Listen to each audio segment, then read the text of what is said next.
Thanks so much for being here. Welcome in. I'm Jolene. Today I'm sitting down with Jessica Lora, a certified pediatric sleep consultant with Sleepwise Consulting. If you're a new mom and sleep is a thing that you are thinking about, talking about, and probably losing the most of right now, this conversation is for you. Jessica works with families virtually. She's bilingual in English and Spanish, and she is a mother herself, so she understands it all firsthand. I'll be upfront and I will say I come to this as a co-sleeping mom. So I have a lot of real questions for Jess today, which I'm very excited to dive into. And I have a feeling a lot of moms out there, every single mom out there does as well. So Jessica, I'm so glad that you're here. Thank you for joining us.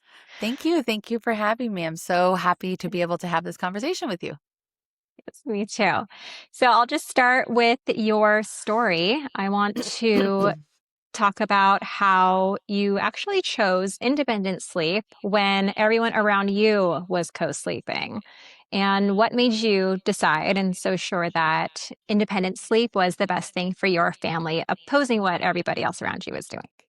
Perfect. Yes. So there were a couple reasons. I'm a working mom as well. So I just transitioned out of the classroom being a teacher at a high school. And so that is a really demanding job as well, along Mhm. with sleep training and being a consultant. And so I knew from the get-go that I needed to have sleep. And even through pregnancy, I mean, we go through these phases of you think that's the worst sleep ever until you have your newborn.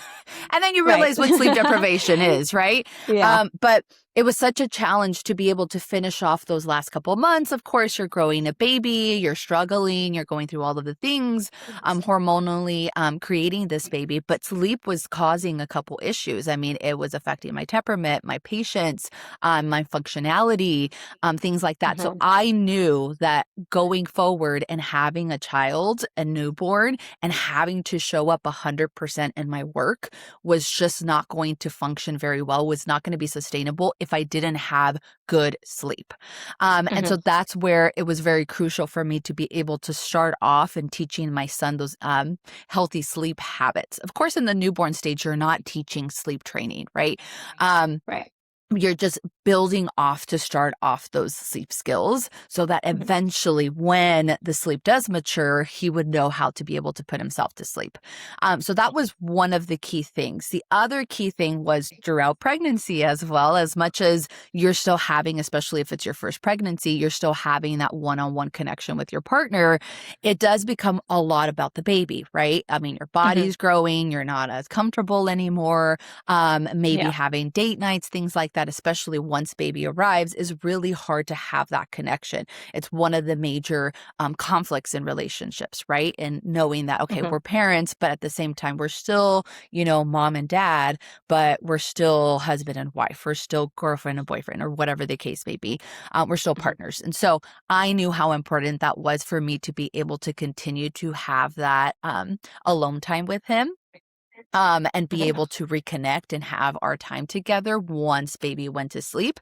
And I knew that we weren't going to be able to have that if he was in the middle of our bed, Yeah. because he would take over. I mean, he's so attached to me now, even though he is sleep trained. So I Yeah. can only imagine if he was in our bed together. I mean, there would be no, he wouldn't even allow Mhm. hand holding or anything like that. So Yeah. those were like the key reasons why I really wanted to get a head start and start with the newborn stage myself when I slept train my son. Mhm. Well, awesome. That sounds a lot like you were thinking very far ahead as far Yes, as like the way that sleep affects your entire everything. life, your relationship, your partnership, and your work and everything. And so I Yes. think that we kind of just go with the baby's flow once the baby is here and we don't have a sleep plan ahead Right. of time. And that seems to be where you took a head start and were able to succeed in this. So, I kind of want to ask, so do you suggest moms look into independent sleep training to start thinking about that before the baby arrives, or something that they maybe look into getting consulting for once the baby arrives, once they realize what their sleep habits are, and maybe to adjust according to how the baby has trained them? That's a wonderful question. I think that it depends on each family. So for some families, even though they've learned that I'm a sleep consultant, and sometimes they feel that because I am, I'm going to judge that they are co-sleeping. And that's not my role at all. I mean, I'm going to be the first one to admit I've done co-sleeping during the newborn stage and when we had a regression when he was 2 years old, because I was in survival mode. I was going back to work. I needed my sleep. So if you're going to get me to 7 o'clock by being in my bed, come on over. Yeah. But I knew that it wasn't sustainable for us. And so it didn't work necessarily for us. But if Mhm. co-sleeping works for families, that's great. I think the basis of understanding the why things happen in the newborn stage, we know that we're feeding on demand. Those wake windows are Mhm. so small that all we're really doing is feeding, diaper change, and you're going back to sleep.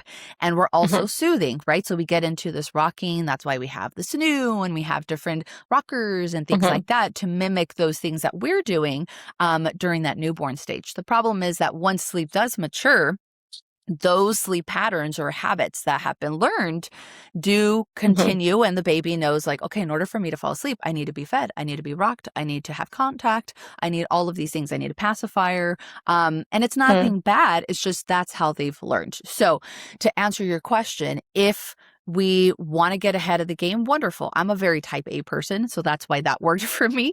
Yeah. But if it doesn't, you can always just start later once your child is older, whether, it's after the 1 year. I know there are parents who want a room share until 1 year, or things like that. If they're nursing, that's something that's important to them to be able to have close access to your child. So whatever works for your home and your family situation is what I'm there to support. But Mhm. ideally understanding the why and what things can be done to be able to establish a bedtime routine or to have that separation from feeding and sleep. So that way you're not just feeling as though you're waking up several times in the middle of the night and all you're doing is feeding. And that's the only way that your child's going to go back to sleep, even if they're already older, that they don't need that night feed. So I think understanding the why is something that you can definitely start before baby arrives. Okay, awesome. So, and I'm totally going off Yeah, script of yeah. our questions here, but I'm curious, what are some of the best practices for any families who would like to get ahead of the game on independent sleep? What are some of the best practices that parents can start, and around what age would you say is the best time to start those things? Wonderful. Yeah.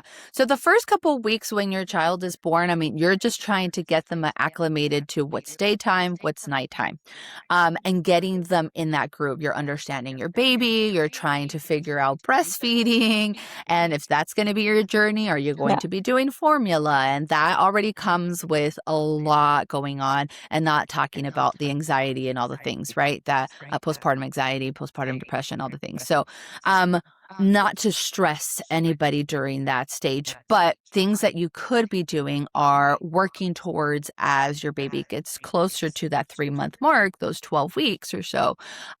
When we start to see the 4th month regression, right? The reason for that is Mhm. because babies are going from 2 sleep cycles to 4. So now we're having more of a variety in terms of the sleep. We have lighter sleep, we have REM sleep, deep sleep. And so in order for your baby to connect those sleep cycles, they're going to be looking for whatever helped them to fall asleep. If it was rocking, if it was feeding, if it was the pacifier, if it was contact, whatever it was that helped them fall asleep on onset at bedtime, they're going to be looking Mhm. for that once that first sleep cycle is over, whether it's 45 minutes, an hour, two Mhm. hours, they're going to be looking for that. Mhm. And so things that you can be doing is working towards having awake feeds, making sure that you have appropriate awake windows as well so that your baby's not too overtired. Sometimes we're focused on the yawning or the rubbing of the eyes or the gazing out, and those Mhm. are our cues that, oh, baby's asleep. But by the time you're seeing Right. those cues, your baby's most likely overtired and they're going to now be fighting going down to sleep without the assistance. And so that's where then you're going to be Oh, relying on interesting. rocking or the pacifier, the Mhm. patting and the shushing and The all of 10 the binkies things. around their heads in the crib. All of the Guilty. things in order for like, okay, finally you got it. And then like, I got to transfer you over and then I'm going to try to back Yeah, out because I it's a have whole the thing. dishes and I have to pick up all Yeah, the toys and I have the laundry to do and fold and all of the things, right? yeah, So if you're lucky, you get that sleep cycle before you got to go back in. Um, yeah.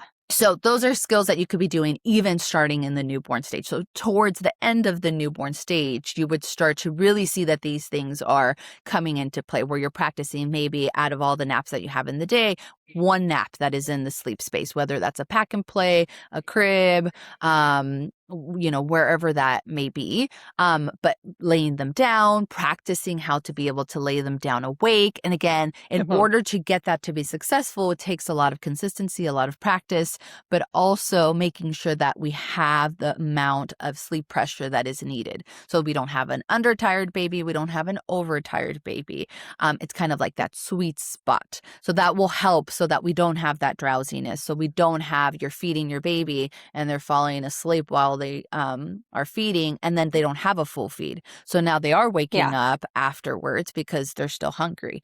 Um, Hmm. and that's happened to me too. In survival mode, you're just like, okay, come on over. You can feed whenever you want. I'm going to go to sleep. But Yeah. he was still waking me up every hour because he didn't feed well. He was just snacking and falling asleep Yeah. at my breast. And so those are things that, you can be working towards. Have a full feed so we know for sure, okay, you're fed, you're comfortable. We had a diaper change in the middle of the night. The only thing that you Hmm. need is to go back to sleep. And so you're going to learn how to be able to do that independently. And at the end of the day, it's not really to have that separation or a lot of the comments that I get, well, you're a mom. You should be there to support your child. If your child's waking up, then you should be there. Of course. Hmm. We want to be able to give that reassurance, that safety, that comfort that is needed. But at the end of the day, we also want to make sure our child or our children are sleeping enough hours, right? That we don't have the short naps of 20 minutes and then they're supposed to be taking several naps in the day. And maybe they're only taking one or two. Um, and so we want to make sure that we get sleep because it's restorative. It's also what's going to help children be able to produce those growth hormones. They're going to be able to reach those milestones. And so that's really the root of why it's so important to be able to help our children learn these independent sleep skills because it will help them be able to grow and reach those developmental milestones. Yeah. And we'll get some sleep as well and And we be able get to sleep too. function like a normal human. Exactly. And not try to put, the milk in Yeah. the pantry. That's Yes. happened to me before. That is amazing. That is so insightful. You are just a wealth of knowledge. I Thank you. want to ask one last question. For more so from my perspective. So Mhm. I'm sure there are a lot of co-sleeping moms out there that are a year and a half out or more, like myself, that are now thinking, it might be nice to not get a foot to the face in the middle of the night The and rib. Yeah. maybe have them be able to just nap and go to sleep and I'm not spending hours of my time fighting them to go to Mhm. sleep for them to not go to sleep. So at this stage, say a year or so out, how would you say that transition looks like? And where could a mom begin? Is it too late for anyone who's feeling that way? Yep. So it's never too late. I get Mhm. families that reach out to me during this time when they're also transitioning. I know you mentioned transitioning from two Mhm. naps to one. That's a major Mhm. transition to be able to have our children like solidify and consolidate sleep in one chunk of the day versus separated into two.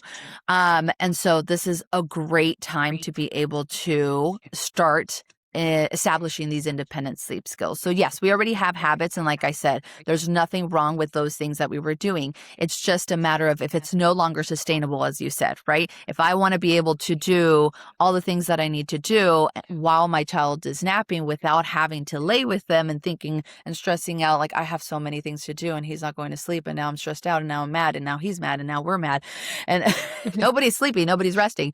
Yeah. So it's never too late to be able to start practicing those things. So Uh-huh. whether your child is on a 1 nap schedule or 2 nap schedule, you can always start practicing at least one of the naps going down, practicing for them to have that separation, have an eat, play, sleep pattern. So we're eating, then we're having separation, whether it's a nice little routine like for naps, we have our diaper change. At that age, they're more alert. They can help you with turning off the lights, saying goodnight to everything in the room, making sure that you do have it nice and dark in the room. So that way it can really help with the production of melatonin. So your baby can naturally have that hormone to help with sleep.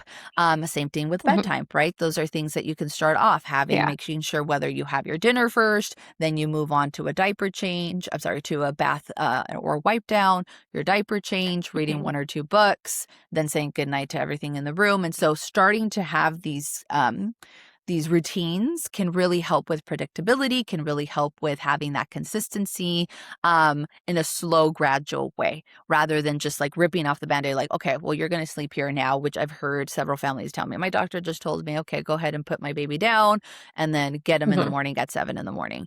And I thought, oh my God, that's the cry it out method. And that's not going to work. You're Yeah. just going to be teaching your child to cry, cry, cry excessively, because at one Mm. point you're going to go in and you're going to rescue your child. Like there's no way you're going to let them cry and Yeah. get to escalation. So they're only going to be conditioned now to know like, oh, I have to get to this like screaming point and then mom is going to come Mhm. and rescue me. So ideally, those are things that you could be working on: alert feeds, doing activities during the awake window. So that way your child is not drowsy, because drowsiness is really the first kind of stage of sleep. And so when a child is already gazing, they're drowsy, especially during a feed, they're going to feel as though I've already slept. So by the time mom is or dad is trying to put me down to sleep, I'm going to protest that because I've already felt as though I slept, even though we know they didn't. And they're so Uh-huh. tired that they should.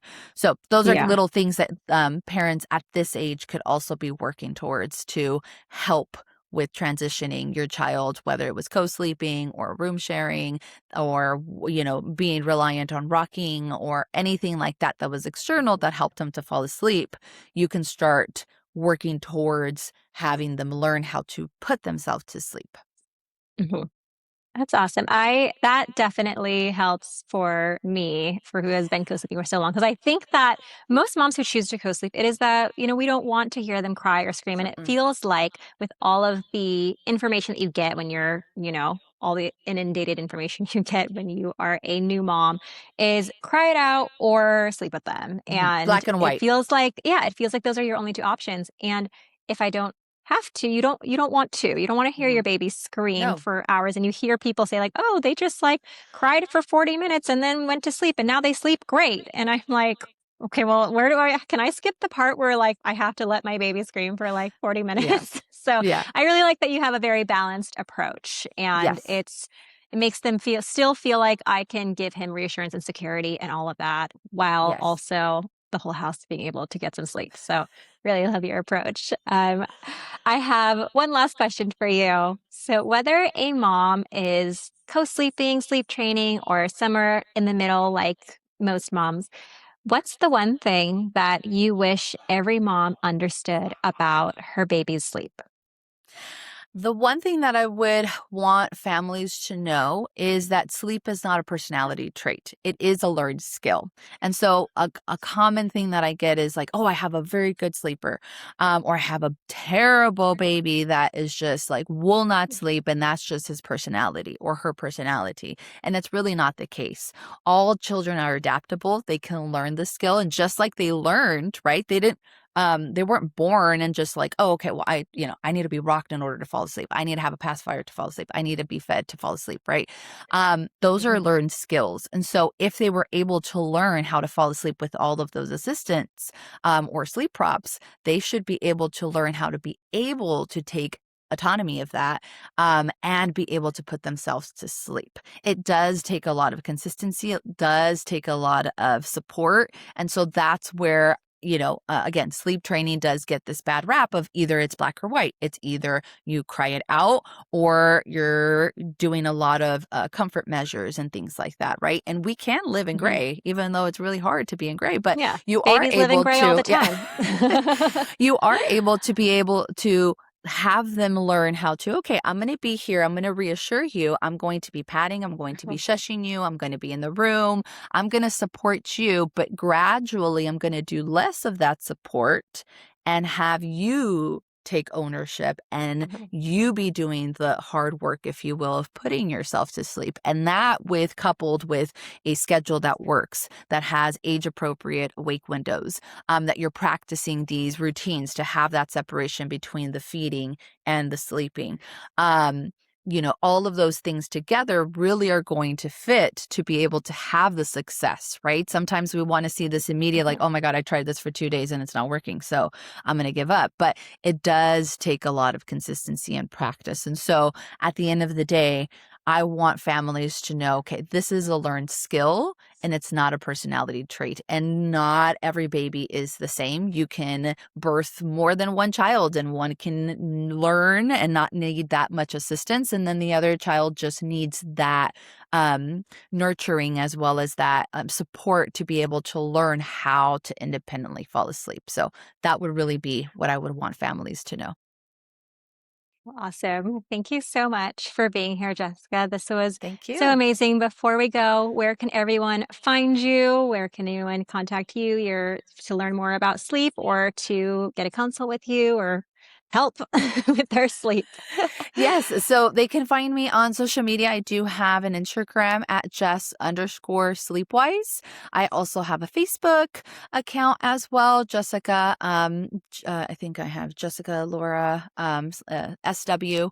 And so they can find me there. My booking link is also on my bio. So if any family wants to go into detail, having a conversation, what are your sleep struggles? We can work through what would be your sleep goals and get you there. They can also book a time with me there or just send me a message. Yeah. Okay, well, awesome. Thank you so much again, Jessica. I know this can help every single person who has a baby out there in the world. So thank you for sharing all of your knowledge with us. It was amazing. And we will see you next time. Thanks Thank you. so Thank you much. so much. I appreciate it. Thanks. Thank you. Thanks, Jessica.